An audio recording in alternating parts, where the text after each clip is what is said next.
তেজপাতৰ সহায়ত ঘৰত কৰক আপোনালোকে এই এটা কাম দেখিবলৈ পাব আপোনালোকৰ ঘৰৰ সকলো সমস্যা সমাপ্ত হৈ পৰিব ঘৰত সুখ শান্তি বৃদ্ধি পাবলৈ ধৰিব আৰু লগতে প্ৰচুৰ পৰিমাণে আপোনালোকৰ ঘৰত অৰ্থৰ আগমন হ'বলৈ ধৰিব আৰু যদি আপোনালোকে প্ৰত্যেক শনিবাৰে কৰে এটা কাম তেনেহলে আপোনালোকৰ ঘৰৰ পৰা দৰিদ্ৰতা দূৰ হৈ পৰিব আপোনালোকৰ ঘৰত প্ৰচুৰ পৰিমাণে টকাৰ আগমন হ'বলৈ ধৰিব আৰু আপোনালোকৰ ঘৰত টকা জমা হ'বলৈ ধৰিব আহক এই ভিডিঅ'টোৰ যোগেদি আমি এই সকলোবোৰ কথা জানি লওঁ বাস্তুদোষ এনেকুৱা এটা সমস্যা যেটো ঘৰত থাকিলে গোটেই ঘৰ আমাৰ ধ্বংস হৈ পৰিব পাৰে যদি আপোনালোকৰ ঘৰত বাস্তুদোষ আছে তেনেহলে আপোনালোকে এই উপায়টো নিশ্চয় কৰক আপোনালোকৰ সকলো সমস্যা সমাপ্ত হৈ পৰিব জীৱনত চলি থকা সকলো সমস্যা অন্ত হৈ পৰিব আপোনালোকৰ জীৱন আৰু পৰিয়ালৰ মাজত সুখ শান্তি বৃদ্ধি পাবলৈ ধৰিব আহক তেনেহলে সম্পূৰ্ণভাৱে আমি জানি লওঁ ভিডিঅ'টো মনোযোগ সহকাৰে শেষলৈকে চাব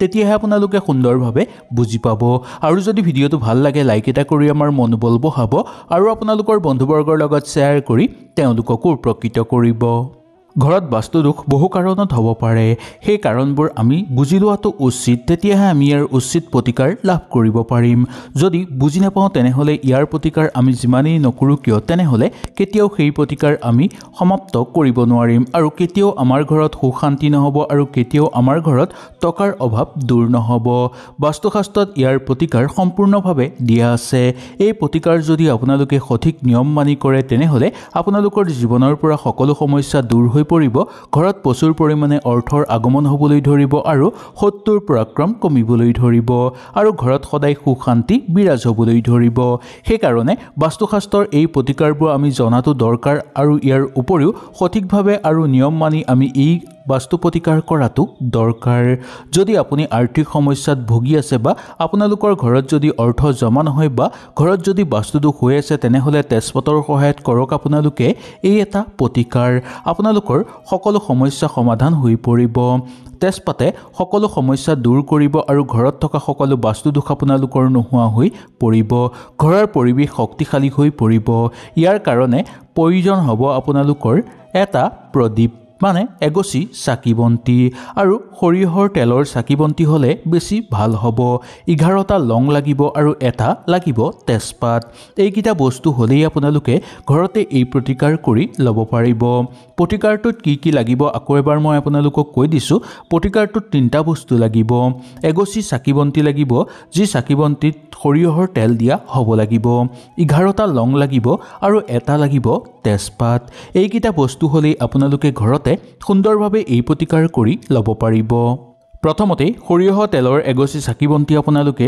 জ্বলাই ল'ব তাৰ পিছত আপোনালোকে এই সকলোবোৰ বস্তু সেই চাকি বন্তি গছাত দি দিব সকলোবোৰ বস্তু মানে 11টা আপোনালোকে লং দিব আৰু এটা তেজপাত একেলগে দি জ্বলাই ল'ব যেতিয়া অলপ ধোঁৱা ওলাবলৈ ধৰিব সেই ধোঁৱা আপোনালোকে সকলো ৰুমত ঘূৰাবলৈ চেষ্টা কৰিব ঘৰৰ ভিতৰে বাহিৰে সেই ধোঁৱা ফুৰাই দিবলৈ চেষ্টা কৰিব আৰু লগতে সেই ধোঁৱাই আপোনালোকৰ গোটেই ঘৰৰ পৰিৱেশ পবিত্ৰ কৰি ল'বলৈ চেষ্টা কৰিব ইয়াৰ ফলত ঘৰত থকা সকলো বেয়া শক্তি ধ্বংস হৈ পৰিব সংসাৰত থকা সকলো অশুভ শক্তি দূৰ হৈ পৰিব তেজপাতৰ ধোঁৱাত বেয়া শক্তি ধ্বংস হৈ পৰে আৰু এই ধোঁৱাই অশান্ত মন শান্ত কৰি পেলায় সেই কাৰণে এনে প্ৰতিকাৰ কৰাটো শাস্ত্ৰৰ মতেও বহু বেছি শুভ বুলি মনা গৈছে এই প্ৰতিকাৰ যদি আপোনালোকে সপ্তাহত এবাৰ কৰিব পাৰে তেনেহলে আপোনালোকৰ ঘৰত কেতিয়াও বাস্তুদোষ নহ'ব আৰু কেতিয়াও আপোনালোকৰ ঘৰত বেয়া শক্তিয়ে ঠাই ল'ব নোৱাৰিব লগতে আপোনালোকৰ মনত থকা বেয়া শক্তিও ধ্বংস হৈ পৰিব আৰু মন আপোনালোকৰ শান্ত হৈ থাকিব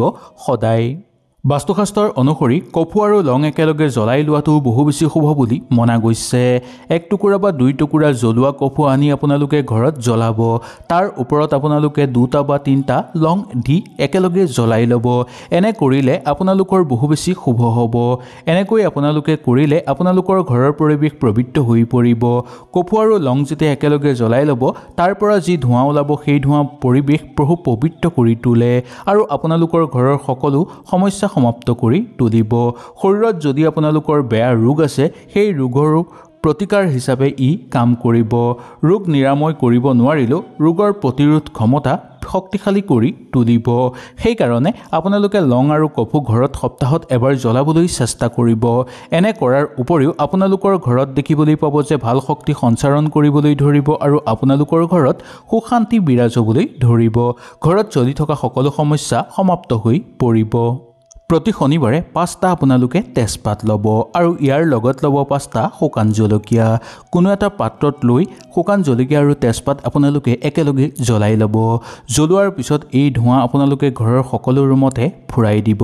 আপোনালোকে ঘৰৰ বাহিৰত ফুৰাব বিচাৰিলেও সুন্দৰভাৱে ফুৰাব পাৰিব। এই ধোঁৱাৰ প্ৰভাৱৰ ফলত আপোনালোকৰ সকলো সমস্যা দূৰ হ'ব। দাম্পত্য জীৱনত চলি থকা কণ্ডল দূৰ হৈ পৰিব আৰু আপোনালোকৰ ঘৰত সদায় সুখ শান্তি হৈ থাকিব। আপোনালোকৰ ঘৰত যদি বহুদিনৰ পৰা অশান্তি চলি আছে, মানসিক চাপ আপোনালোকৰ বৃদ্ধি পাই আছে বা আপোনালোকৰ মনটো অশান্ত হৈ আছে, তেনেহ'লে এই প্ৰতিকাৰ কৰি আপোনালোকে চাব পাৰে। প্ৰত্যেক সপ্তাহে যদি শনিবাৰে এই প্ৰতিকাৰ কৰে দেখিবলৈ পাব যে আপোনালোকৰ সকলো সমস্যা সমাপ্ত হৈ পৰিব। বহু সময়ত দেখিবলৈ পোৱা যায় যে ৰাতি বেয়া সপোন দেখি আমি সাৰ পাই যাওঁ বা আমাৰ টোপনি ভাগি যায়। ইয়াৰ বাহিৰেও ৰাতি বেয়া সপোন দেখাৰ ফলত আমি কেতিয়াবা ভয় খাওঁ। যদি আপোনাৰ লগত এনে ঘটনা ঘটি আছে তেনেহ'লে আপোনালোকে কৰক এই এটা বাস্তু প্ৰতিকাৰ। এই প্ৰতিকাৰ কৰাৰ ফলত আপোনালোকৰ টোপনি ভাল হ'ব আৰু ৰাতি কেতিয়াও আপোনালোকে বেয়া সপোন নেদেখিব। বাস্তুশাস্ত্ৰৰ অনুসৰি ৰাতিৰ শোৱাৰ সময়ত গাৰুৰ তলত আপোনালোকে তেজপাত ৰাখক। এনে কৰাটো বহু বেছি শুভ বুলি মনা গৈছে। এনে কৰিলে স্বপ্ন দোষৰ পৰা পৰিত্ৰাণ লাভ কৰিব পাৰিব। ইয়াৰ বাহিৰেও বহু সমস্যাৰ পৰা আপোনালোকক এই তেজপাতে বচাই ৰাখিব। কোনো বেয়া শক্তিয়ে আপোনালোকক ক্ষতি কৰিব নোৱাৰিব আৰু আপোনাৰ টোপনি ভাল হ'ব। আপোনাৰ যদি কিবা স্বাস্থ্যৰ অঘটন ঘটি আছে তেনেহ'লে এই তেজপাত গাৰুৰ তলত ৰাখি শুলে আপোনালোকৰ স্বাস্থ্য শক্তিশালী হৈ পৰিব আৰু বেয়া শক্তি ই ধ্বংস কৰিব। বহু সময়ত আমাৰ হাতত পইচা নাথাকে। ইয়াৰ কাৰণে আমি কেতিয়াবা বহু চিন্তাত পৰি যাওঁ বা বহু বেছি সমস্যাৰ মাজত পৰি যাওঁ।